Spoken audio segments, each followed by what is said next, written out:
Good evening, everyone. This is Cathexis. Once again, I'm back with Quantumeraser, and we're going to be doing another presentation. But tonight, we're going to be doing a pretty important topic that we don't hear a lot of people talking about, which is going to be gravity. And we're going to try to determine what the mainstream has been, well, really says about it, and which one they claim is true, and really what to think about what they show us, because there's a lot of really interesting um, contradictions that we're going to go over. Um, how you doing tonight, John? Doing fine, sir. That's good. That's good, man. But really, I don't got much to say. So we'll go ahead and get right into it. Let me go ahead and present your screen, and hope everybody out there is doing well in the audience. I appreciate you guys showing up. And I presented you. Let me stop screen sharing. Looks like we should be good. All right. So yeah, You good to go, sir? let's get right into it. All right. For gravity, we always hear that this is the answer. And, much of the topics that we bring up, it's a one-word savior. So first of all, we're not questioning whether anvils fall to the earth when dropped from skyscrapers. We're questioning the mechanism or the cause. Also, this isn't a personal attack on either gentleman. Obviously, we're going to be talking about Einstein and Newton. I'm just going to be refuting their claims. And with Newton, some of those are alleged claims, and I'll show that here in a few minutes. This isn't a judgment. I'm in no position to make such a determination. And with Newton, it's documented that he wrote more on the book of Daniel and Revelation than he did on physics. So let's get into it. And this is what I usually start out with. If somebody says gravity, well, these are my first questions. Which gravity? Einsteinian or Newtonian? Is gravity a force? Is gravity a scientific law or scientific theory? And what is the cause of gravity? There's been no one's really answered these questions. I've got all kind of answers, really. Like, what does it matter? That's my favorite one. It kind of matters a lot because Newtonian gravity is a force, whereas Einsteinian gravity is not a force. They're mutually exclusive. They're not even in the same geometry. Newtonian gravity is in Euclidean 3 space, and Einsteinian gravity is pseudo-Riemannian 4 space. So let's go ahead. We'll go ahead and pummel both. We'll start with Newtonian gravity. And my first shot across the bow comes from George Musser in Scientific American. He says Einstein created his general theory of relativity, which provides our modern understanding of gravity. With the express purpose of expunging non-locality from physics, Isaac Newton's gravity acted at a distance as if by magic, and general relativity snapped the wand in two by showing that the curvature of space-time and not an invisible force gives rise to gravitational attraction.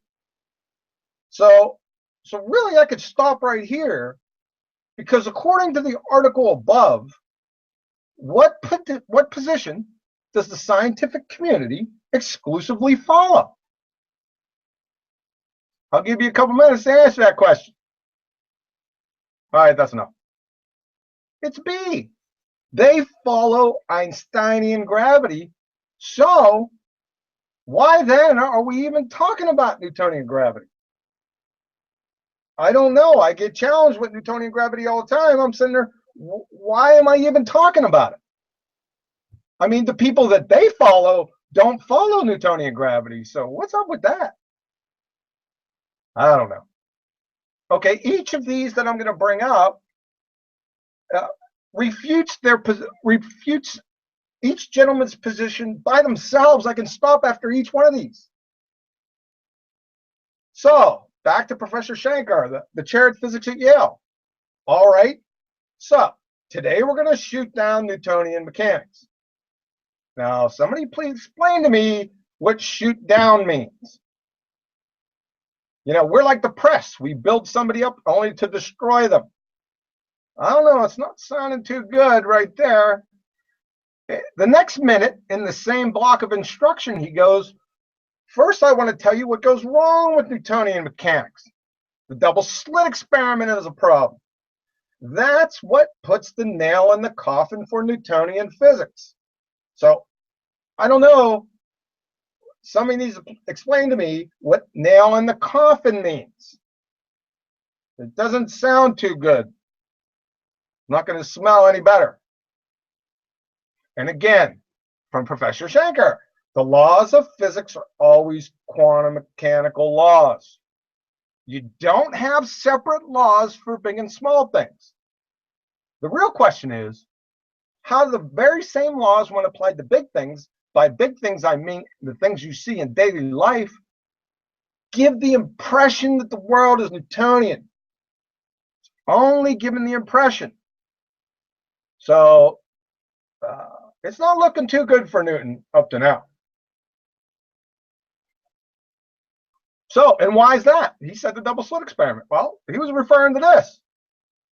So we have a double slit experiment with a Newtonian particle, an electron. We close one slit and fire a bevy of electrons, and we get 10 hits at point A. Then we close that slit and open the other slit and fire another bevy of electrons, and we get 8 hits at point A. Well, the Newtonian prediction would be, if we fired the same bevy of electrons with both slits open, we must get 18 hits at point A. Well, what do we get? We get a big fat 0. And what does that mean? Well, that is the end of Newtonian physics. So what does this statement mean? What is Professor Shankar telling us here? Is this a read between the lines situation? Let me leave this up there for a couple seconds. Take a drink. Let this soak in. And you tell me if I'm misinterpreting this statement right here.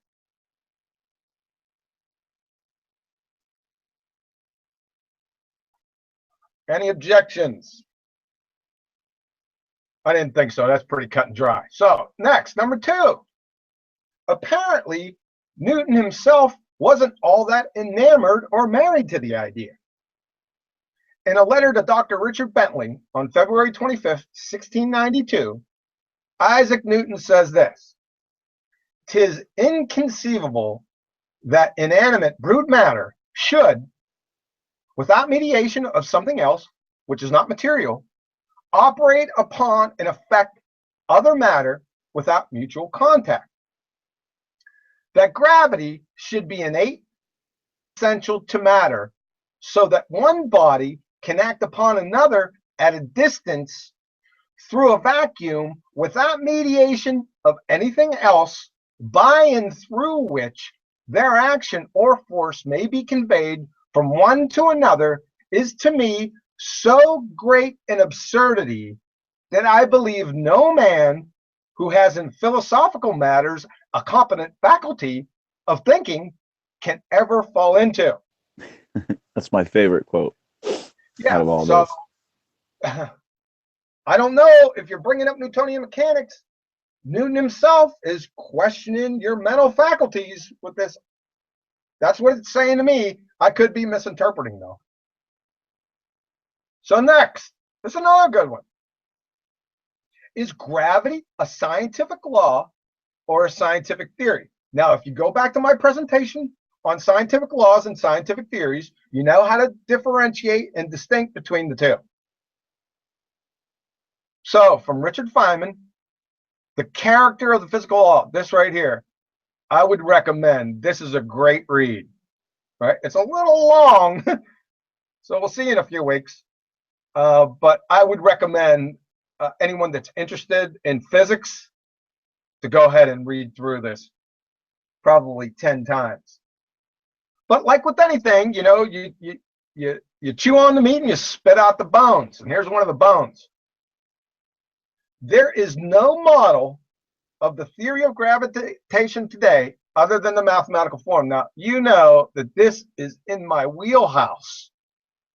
It's got model. I'm not even going to talk about that. The theory of gravitation, the mathematical form. Now, you can't have a mathematical scientific theory. This is tantamount to having theory of Mary Bachelor. Why? Well, mathematics at best, like I've said in the past, can only describe. But scientific theories, you know, the real ones, they explain. There's a big difference between descriptions and explanations. So how does that work, Richard? So if it's not a scientific theory, then it has to be a scientific law. But we already read before from Professor Schenker that the laws of physics are always quantum mechanical laws. So since all the laws of physics are always quantum mechanical laws, please show the law of gravity in quantum mechanics. You'd have better chances resurrecting Alexander the Great's horse. Next. So we all know what this is. This is gravity right here, right? I don't know. What would it be for, like, if I put, what is a banana? What would that equation look like? That's a player here. But guess what? You see this equation right here? That isn't Newton's equation. This is Newton's equation. So the force of gravity is not equal in anything. According to Newton, the force of gravity is proportional. So that's what I was saying about alleged claims.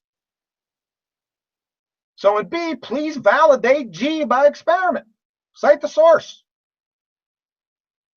Remember, during the cosmic microwave background presentation, I said that validated by experiment, it's impossible to extract a signal that's 1,000 times or 10 to the third times weaker than the noise. Well, there's a problem because the electromagnetic force is 10 to the 38. That's the noise. And the signal? This is 1. So I don't know how anyone can reconcile this. The electromagnetic force is 10 to the 38 times stronger than that of alleged gravity. And there is no way to factor that out. There was no way. That is, to get the signal gravity through the noise, the electromagnetic force. Again, validated by experiment, there's absolutely no way to extract that signal that's 1,000 times weaker than the noise. The electromagnetic force is the noise, and it's somewhat a little more than 1,000 times stronger than the signal. It's this number. I can't even say this. I don't even know what this number is. It's kind of big. And moreover, especially when said noise, the electromagnetic force, is capable of producing the same effect, attraction. The electromagnetic force, a fundamental force in nature. The electromagnetic force acts between charged particles and is the combination of all electrical and magnetic forces. The electromagnetic force can be what? Attractive or repulsive. From hyperphysics, the electromagnetic force is a force of infinite range which obeys the inverse square law and is of the same form as the gravity force. So this noise is impossible to extract the signal from. This one right here, 10 to the third. But Cavendish in 1798 isolated, then pulled the attraction signal from the background noise, 10 to the 38, with the accuracy 10 to the minus 11th. I don't think so. If you do, I have this bridge. It's right beside pristine beachfront property I forged from iron and copper ores after I exposed it to my Illudium Q36 explosive space modulator, which turned into a solid Illudium gold. It's for sale right now. I have to sell it quick. Are you interested? If there's any takers, Cathexis, go ahead No, and let me know if there's yeah, I any don't see any. in the chat. I didn't post a price here. We I could think talk there about might actually be one taker here. His it. name's Really? yeah, his name's Charlie. We'll get to that Okay. later. All right. So back to the equation again. This is a begging the question fallacy on so many levels. We already went over a couple. Let's choose another one. Where did he get that R radius from? From the librarian? Even granting, for the sake of argument, the yarn that spun concerning our librarian, and that's Eratosthenes, he and or his storytellers patently assume the sun's size and distance from the earth, among others. That is, he never had a viable independent variable. That equals no scientific hypothesis. That equals no experiment. That equals not science. End of story. Here's another end. Moreover, we must summarily dismiss the yarn as an utter fraud because the librarian never ever performed the alleged experiment to begin with. Eratosthenes' methods and measures do not come from Eratosthenes himself. The accounts of this method come to us from Strabo, Pliny the Elder, and especially from Cleomedes, who is believed to have lived between 200 and 100 BC, although he could have lived as recent as 300 AD. The only detailed account is from Cleomedes, in particular, chapter 10 of his On the Circular Motions of Celestial Bodies. And that's where everything of our modern understanding of Eratosthenes' exploits are molded from. Emphasis on mold. And that's where Cleomedes unwittingly seals Eratosthenes and this entire Justo story's fate. From this source right here, I'm going to keep it hidden for now. The reference to Eratosthenes comes mainly from Strabo, Pliny, and Cleomedes, like I said above. And here we will firstly repeat those testaments of Pliny and Cleomedes so that the reader has the information at hand. And then we will proceed to open a whole 24-ounce can of whoop that tail to show why it is in reality false that Eratosthenes was the first to know this method of calculating the Earth's circumference, and that it is also false to say that he conducted an experiment based on the method itself. As we will see, the astronomical calculation itself shows that according to Eratosthenes' information, that's copied from Cleomedes and Strabo, it is impossible that he carried out an actual scientific experiment according to the method described. So I'm going to leave this with cathexis. We're going to be dealing with this particular subject on a future video. Yeah, we'll be doing a whole episode on the Aristophanes situation. I think it's just brilliant, back engineering of information personally, but there's certainly remember, their little story. He was the librarian at the Library of Alexandria. Mm-hmm. He had access to from the stories of the Library of Alexandria, it was, I don't think mammoth is the right word. I mean, it was supposed to hold a metric ton of documents from antiquity, especially the Egyptians. Now, he got involved in a little cross matches with some other people, because I learned of Eratosthenes long before his exploits with the circumference of the Earth. I ran into him when I was looking at the timing for the Egyptian dynasties back many years ago. That's the first time I ran into that name. But I don't want to go down this road. We're going to be dealing with this at a future episode. All I want to say that these people right here in this document show without a doubt that this was a fiasco of epic proportions. Yeah, it And seems they more like show a I don't know, an origin story type situation. You know, it lends credence to the whole ball Earth. I mean, it's one of their major proofs. It's hilarious if you look at anybody who's like, duh, some guy named Aristophanes figured out the circumference, 2,000 hey, years ago. Yeah. I never heard anyone mention this guy's name right here. Cleomenes. No, no, these other Now, I heard of these guys, Pliny the Elder and the Younger, and Strabo. I've heard of them. This guy I never heard of, personally. yeah, yeah. The story is definitely dubious. Everything, all the details come from him. Hmm. Nothing from Eratosthenes. Nothing. Zero. Yeah. Everything from this guy. Stories about stories about stories. So we'll get to that here in a few weeks. Sure. So we're back to the equation again. So every mythomathematician knows prima facie that every term in an equation must be rigidly defined. It looks like there's a whole lot of mass in that equation above, doesn't it? That's so to me. From John Wheeler and Edwin Taylor, from space-time physics. Nature does not offer us any concept as the amount of matter. History has struck down every proposal to define such a term.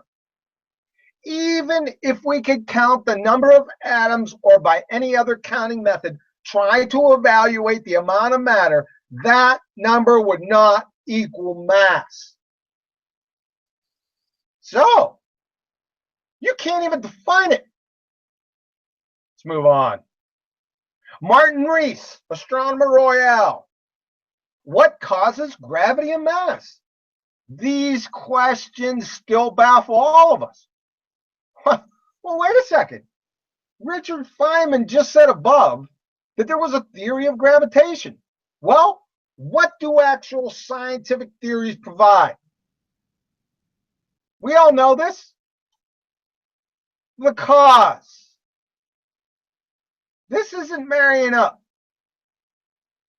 If they don't know what this, define a boondoggle gaggle. You define this, then we can define this up here. Also, following Professor Feynman's declaration that it's all mathematical, right? If all you have is the mathematical form supporting that it's gravity, so 5 minus 3, right? That equals 2. How do you know it's not? And I could just make stuff up. Ducal-Sloper-Gertz. That's 6 minus 4. Well, that's giving me 2. Kenichi Fuchsloms. I'm getting 2 with that one. How about Wiggly-Tiggly skirts? I'm getting 2 with that one too. Ad infinitum. They could be actually at play in lieu of gravity, couldn't they? All we got is the math. Your math's solid right there, John. I just double checked it. What's that? Your math, it's solid. I just double checked. Oh yeah, it is solid, isn't it? I have my daughter. She helped me with that. She kind of liked this one. I showed it to her when I first came up with it. She got it right away. And finally, back to the 4 fundamental forces, or the strengths of these gas. Or better said, the relative strength. So if you can take a look at these, right? You got the strong nuclear electromagnetic force that we talked about before, the weak nuclear, and you got gravity. All right? This is like just a token. Let's give it something here, right? That's what it looks like. Just first blush. Well, let's just give it something here. We'll just give it one. What do you suppose the force of a gentle breeze is? Would you say it could eclipse gravity? That's a rhetorical question, by the way. So, gravity rules the fairy tale planets, moons, stars, galaxies, universe. So, I root for the underdog all the time also, but this fiasco is a tear-jerking belly laugher. I'm not rooting for this one. He's going to lose. So much for Newtonian gravity. or better said, Newtonian anything. So who's next on the docket? So Einstein. Well, let's take him to the woodshed. This is going to be pretty easy. Miss Huckleberry's quantum mechanics. So Einstein's theory of general relativity is, say it with me now, incompatible with quantum mechanics. There's no guessing here. They're not saying it might be or maybe. It's incompatible. From David Bohm, Einstein's buddy right here. They had a lot of conversations. One could see that relativity and quantum mechanics, the two most fundamental theories of matter, really contradict each other. In the sense that relativity is local, it's causal, it's determined. It's continuous, and quantum mechanics is just the opposite. So is there any leeway here? Is it almost contradicted? Or is it all the way contradicted? No. You see what they're saying. Looks like to me it's a contradiction. They're both contradictions. So, like I said before, the laws of physics always quantum mechanical laws. So, here's from these above, here's the Einsteinian follower syllogism. Premise 1. Einstein gravity gives rise to gravitation, not Newtonian, or the invisible force gravity. Premise 2. Einstein gravity is contradictory and incompatible with quantum mechanics. Premise 3. All physical laws are quantum mechanical laws. The conclusion that they must arrive to, therefore, Einstein's relativity is true. And you can see my guy here. It's really much worse than that. But we could stop right here, but where's the fun in that? So relativity, special relativity and general relativity, via different mechanisms, speed versus gravity, can dilate, bend, and warp time. I mean, this is one of the main claims of each of their theories. And I put that in quotes. They're not theories, not scientific theories anyway. Okay, from the primary school falsification, this is one of my favorite falsifications right here. So, see if you can follow me with this. Time is a conceptual relationship between two motions. Specifically, it's based on an alleged single rotation of the Earth on its axis in respect to the sun a day. It's a concept. It isn't physical. It's without chemical formula or structure, no dimensionality or orthogonality, no direction, or location. You can't put some time in a jar and paint it red. I mean, come on now, let's reason together. You can't dilate, bend, or warp non-physical concepts. Is it your contention that if you have poison ivy on the brain, you could scratch it by thinking of sandpaper? Freedom is a concept also. Can you bend that force? Dilate some freedom force. It's preposterous on its face. That which you are using to measure isn't the thing that you're measuring. A football field is 100 yards long, but a football field isn't the yardsticks. If I bend the yardstick, does the football field bend also? In the analogy up here, the yardsticks are analog to the clock. The football field is analog to time. This makes no sense. So if something, say, affects cesium atomic clocks, or any modern clock for that matter, does that then ipso facto mean that the Earth's alleged rotation in relation to the sun is affected? These two mytho-mathematical fairy tales, special relativity and general relativity, were falsified 30 seconds after their respective publications by third graders at recess, for goodness sakes. In total, each are massive reification fallacies on nuclear steroids. All right, here's the grown-up falsification. Non-locality. Now, we've talked about this, I don't know, 3 or 4 times already. So we'll just go over this real quick. So because of this well-established phenomenon in 1935, which pummeled Einstein's fairy tales, GR and SR, Einstein coined the phrase spooky action at a distance. Then he and his buddies conjured a thought experiment. That's the EPR paradox in 1935. It's Einstein, Podolsky, and Rosen, in a feeble, clumsy attempt to debunk quantum mechanics. Why? Well, he couldn't have anything traveling faster than the speed of light because his theories would implode. A side note with this, he never published in physical review letters again because he didn't appreciate the paper being peer-reviewed. He has a little pretentiousness problem.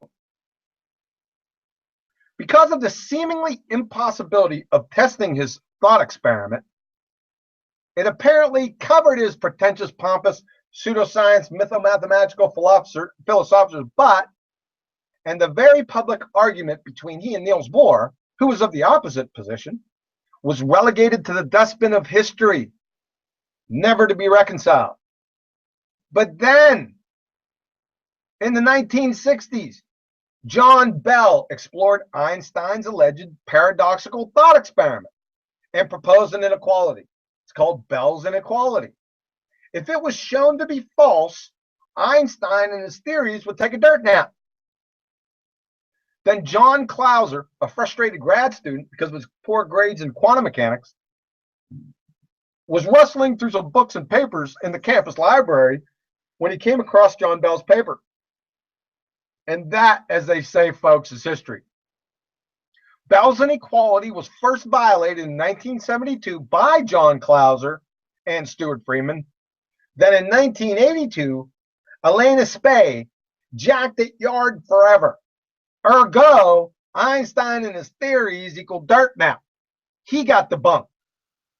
Ever since a Spey's falsification, non-locality has been confirmed by experiment roughly 1,875 times without exception. Now, we've already went over a lot of these experiments. We got the Groblacher experiment in 2007, the ones that New Scientists and Physics World commented on. We have Manning experiment in Nature Physics, and that was in 2015. I'm not going to go over these experiments. We talked about these in previous videos. We also talked about the quantum erasure with the causally disconnected choice from PNOS. And the delayed choice quantum eraser can also be powered. I can power a metric ton of experiments in here. So let's just get to the rub. Therefore, there are two doors that can be breached per the results of all these experiments. Door number one, information, however they conjured that. Go back to my information presentation. This is a fiasco right here. But anyway, information, however they conjured that, can travel faster than the speed of light. That means Einstein's theories are done. Kablooey. Or your second choice, door number two, space and time are mere illusions. We already showed that. I showed that the other day when we were talking about the quantum eraser experiment. That is, Einstein's theories are kablooey again. Take your pick. Einstein himself, after 30 years of attempting a unified field theory, finally reckoned with it prior to his death and was partial to the latter door, as am I. This is a letter from Einstein to his buddy again, David Bohm. I must confess that I was not able to find a way to explain the atomistic character of nature. My opinion is if that the objective description through the field as an elementary concept is not possible, then one has to find a possibility to avoid the continuum together with space and time altogether. But I have not the slightest idea what kind of elementary concepts could be used in such a theory. So he finally realized it after all those years.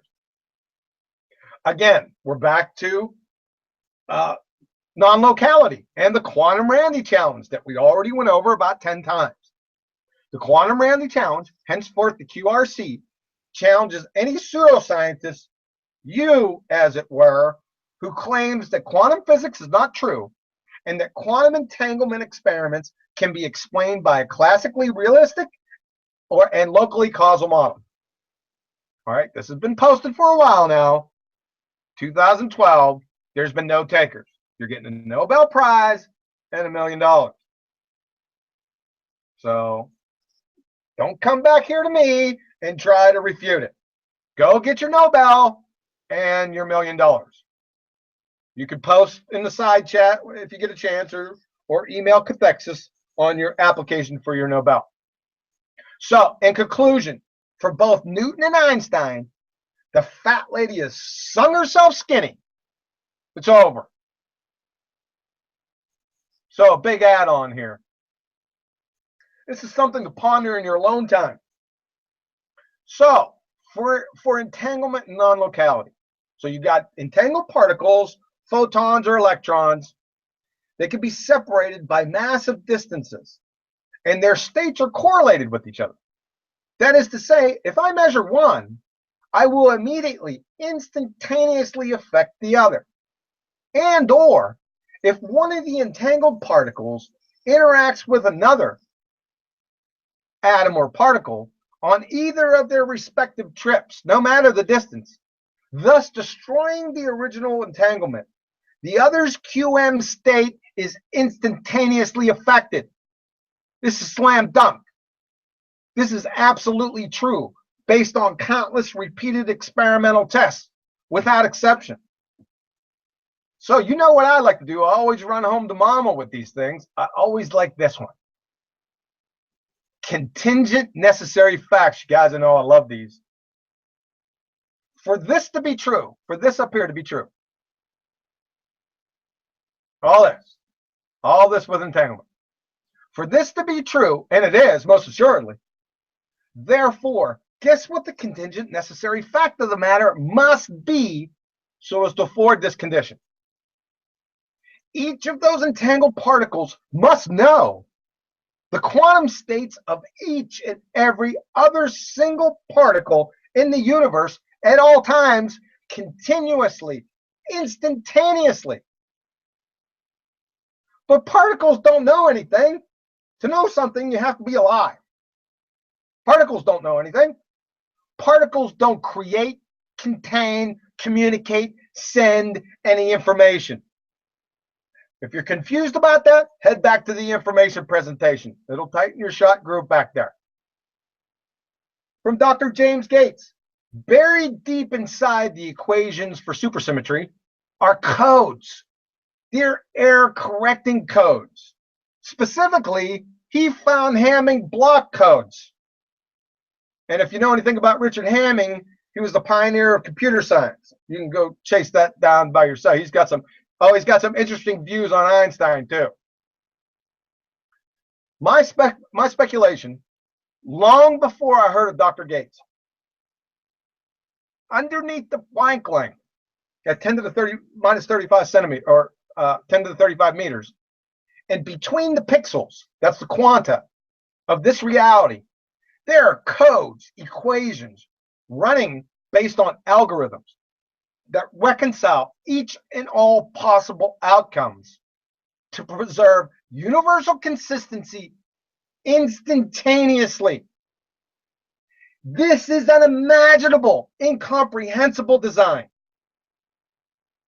So the recurring question, who creates codes and equations and algorithms? Information, who does that? Who's the programmer, folks? So I want to add one of Cathexis's disclaimers here. We're almost done. This is a short block of instruction here, but he's not responsible for this. So Max Planck, during his acceptance speech, 1918, for his Nobel Prize, as a man who has devoted his whole life to the most clear-headed science, to the study of matter, I can tell you, as a result of my research about atoms, this much. All matter originates and exists only by virtue of a force which brings the particle of an atom to a vibration and holds this most minute solar system of the atom together. We must assume behind this force the existence of a conscious and intelligent mind. This mind is the matrix of all matter. So, from John 1 to 3, in the beginning was the Word, and the Word was with God, and the Word was God. The same was in the beginning with God. All things were made by him, and without him was not anything made that was made. See a correlation with this? Jesus Christ is the Word. Therefore, Jesus Christ is the Creator. It wasn't just a man that was brutally tortured and executed. It was the Creator himself. And he did so willingly. Why did he do that? The answer to that question will set you free. The largest escrow closing in the history of the universe is at the door, folks. Where do you stand? Thanks for your ear. Have a nice day. All right, John, I appreciate that. That's a lot of really good information in there, especially those quotes. I mean, for these guys to be, who they were, I mean, these are very, very important names. And to be saying these things so explicitly, I just find it shocking that we don't have this particular conversation happening on any large scale. It's quite surprising, right? It is. I mean, doing the research for this week, I found, there's like certain small groups of physicists against Einstein's relativity and, groups of people who have these discussions. And I can only imagine these conversations are having, they're happening behind closed doors with certain groups of physicists. But, when you go through this whole process of indoctrination and you're a true believer in the Einsteinian relativity, it's hard to deprogram yourself. I imagine that it's very difficult. There's people who are listening to this right now who are absolutely freaking out. One in particular out there, because he said that I'm sorry about he called it the Einsteinian truth, is what he called it. Okay, so, well, let's have him come on here. He needs to show personally how he can bend non-physical concepts. I want to see that. I want a YouTube video. Because we don't really have to get with physicists. We can go to third graders. He's done. So. Yeah. So yeah, it's interesting to see that. I mean, there's a practicality to understanding, okay, things fall down. Great. Sure. Okay, they fall down at this particular speed. This is repeatable, measurable. This is what real physics is about. But as even Newton said, that it's an absurd idea to think that inert matter is attracting each other. So they still don't have this answer. Gravity is real only in the context that there is something happening. Things do fall. Yes, that's not the question. We want the mechanism. We want the cause. Yeah, and they don't. And that's why I try to make the distinction between gravity and what they call gravitation. Gravitation is, they still don't know. If you go read the Wikipedia. Don't get hung up there. It's just a result of gravity. Don't go down that road. So we're talking the same thing. Well, yes, but what I mean is what they call the theory of gravitation. It's just it's hilarious. Feynman said it was the mathematical form where you can't. We already discussed why you can't have mathematical scientific theories. It's like military intelligence or married bachelors. That you can't have those. That's why. Remember, we talked about this. That's the difference between laws, or what they call scientific laws. We're going to talk about that here specifically in a couple of episodes, because I challenged everyone with a scenario before on the recap. But there's a difference between scientific laws and scientific theories. Oh yeah. Laws describe the what or the is. Scientific theories explain the hows and the whys. So you can't have a mathematical scientific theory. It's preposterous. No, I agree. Yeah, I agree. Now, what do you think about quantum gravity? Quantum Have you? gravity? That seems to be something that Yeah, but even has a Wikipedia. graviton's a fairy tale they conjured. You ain't getting quantum gravity. Here, let me read this. It says, quantum gravity is a field of theoretical physics that seeks to describe gravity according to the principles of quantum mechanics and where quantum effects cannot be ignored. The current understanding of gravity is based on Einstein, which is formulated within the framework of classical physics. On the other hand, the non-gravitational forces are described. Yeah, it's just going on and on and on and on and on here. I seen an interview not too long ago with Freeman Dyson. Somebody asked him, they said, "So, what do you think of a graviton?" The analog to that is the photon with electromagnetic waves. He says, "What do you think about that? Is it a fiction?" Freeman Dyson sitting there. Yep. Yeah, yeah. It seems that this is where we get near string theory and loop quantum gravity and Yeah. Mm-hmm. causal theory of causal Fermion systems, and they're just digging and digging and digging and digging. I got loop pink unicorns theory. Yeah, and just superficially from a layman's point of view, I've said this before, but I think there's an elegance to it that seems to be lost on the more indoctrinated around us. What if, just by any chance, that there might be an up and down in nature, and that we just happen to experience this kind of like a law, like similar to like the law of thermodynamics in the sense of hot always flows to cold. That's a law. We know it. That's just the way this reality works. Yeah, Well, you can never find the cause of that. exactly. It just is. It's a Exactly. it's just an is. And so that's what I'm saying. Like, what if there really is just an up and down in nature? All of the things the complications that arise by living on a sphere seems to have made all of these very strange extrapolations over the years. And I don't know. It's just I think it's interesting to see.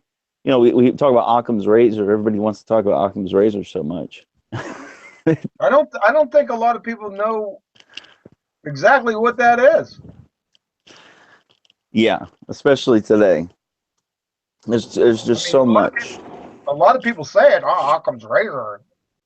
I don't think they know what it means. Yeah, no, I would agree with that. But yeah, this is a huge topic. There isn't. The mainstream has zero answers on it. It seems they have all these ideas and mathematical extrapolations, but there doesn't seem to be an actual answer to the problem, even after all this time, 500 years.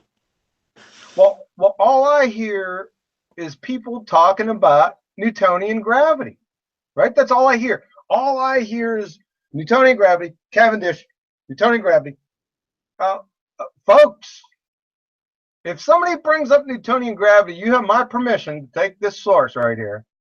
The scientific community, I'm just presuming that that's what they're following. The scientific community doesn't follow Newtonian gravity. It tells you right here. Yeah, and the whole notion of mass attracting mass is rather, Yeah. as Newton put it. I'd like to see one of these guys that I've been hearing on these YouTube videos come up against one of those Einsteinian followers. It'd get ugly quick. Yeah, they're definitely very devout, those Einsteinian followers. Yep. It gets ugly real quick between those two guys. I never hear.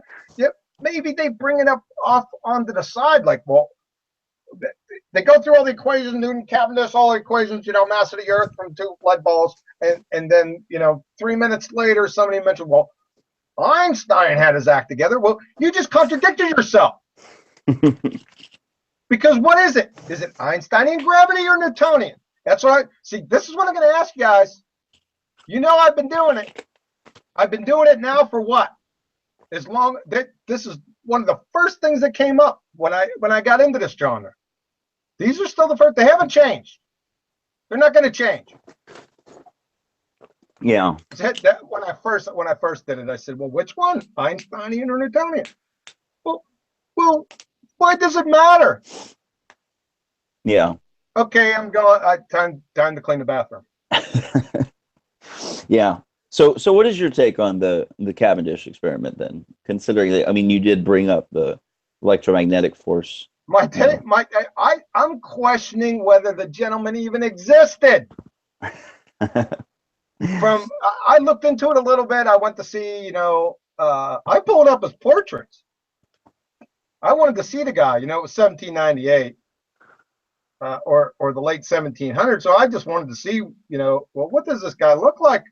I got like 10 different not photos, but portraits. I said, which one is it? Yeah. And listen, I don't want to ad hominem this guy because personally, I don't think he ever existed. I think the experiment is conjured, and I showed you why. I mean, there are other factors that, I'd like to see. I really would. I'd like to see a Cavendish experiment done in a vacuum chamber with a Faraday cage around it. Yeah, that's what you were talking about before. And listen, the electromagnetic force, that's only one potential confounding variable. What don't we know? See, it goes into a place where I don't want to go because it's all going to be speculation then. So yeah. I don't know, brother. I can't deal with that. Yeah, there's a lot of questions, man. There really is about all this. Modern scientism has tried to make it out that they know the answers, and that's just simply it. They always will count on that whole, well, if something better comes along, then we'll of course accept it. But that's after it fails peer review 100 times and takes 100 years to break status quo. Yeah, but you're asking me about Cavendish, but the Cavendish experiment has to deal with the equations, right? Mm-hmm. This is Newtonian gravity, right? Yeah. Talking about that. The scientific community doesn't follow that. Why am I even talking about Cavendish?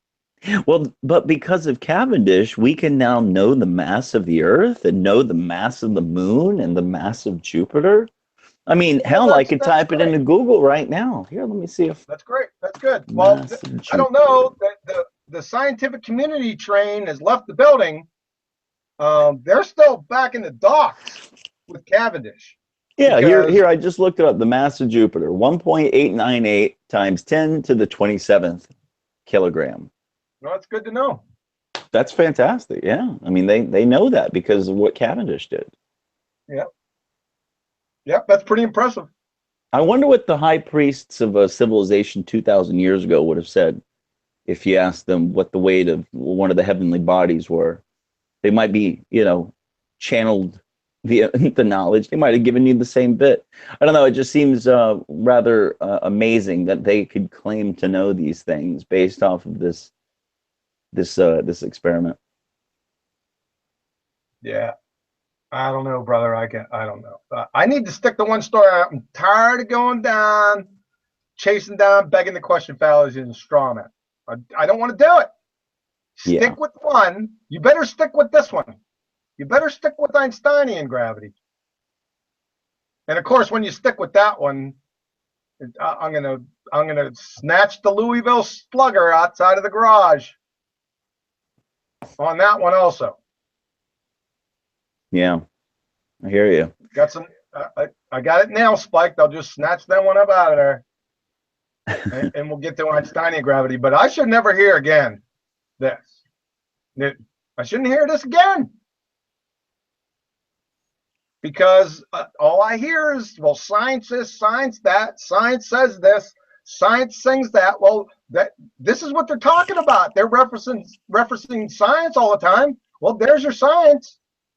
There it Yeah. is. It's saying Einstein, not Newton. The warping of So space-time. that's it. You gotta warp some space time, man.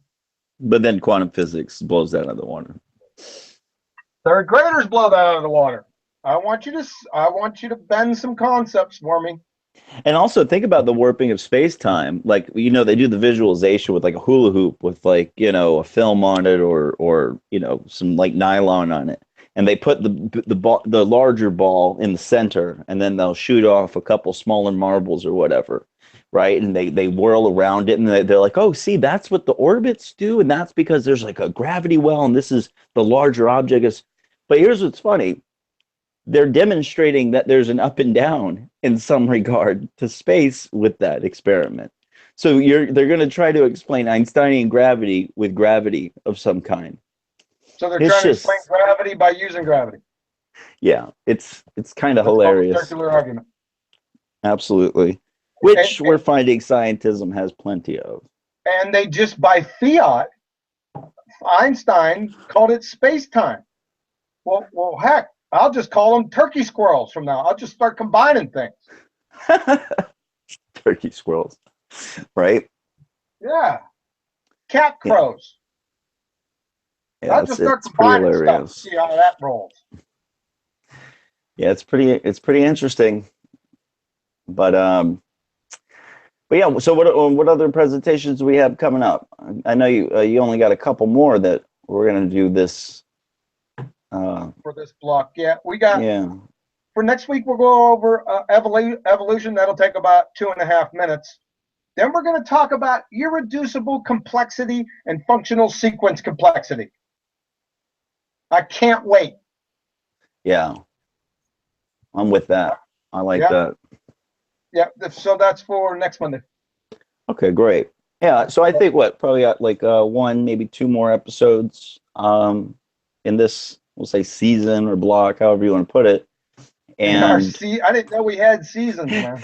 well, we'll be on the 10th episode next week, so might as well. But yeah, I mean, this has been great so far. I've gotten a really good response from everybody out there concerning it. And I really appreciate everybody coming out and listening and being quite, well, most of them have been quite nice and cordial in the in the chat. Is there anything else you'd like to add to this tonight? I don't think I need to add anything, Cathexis. No, I don't either. Did a great job. All right. Well, thank you, everybody. We'll go ahead and shut this down for tonight. I appreciate everybody coming out and have a great night.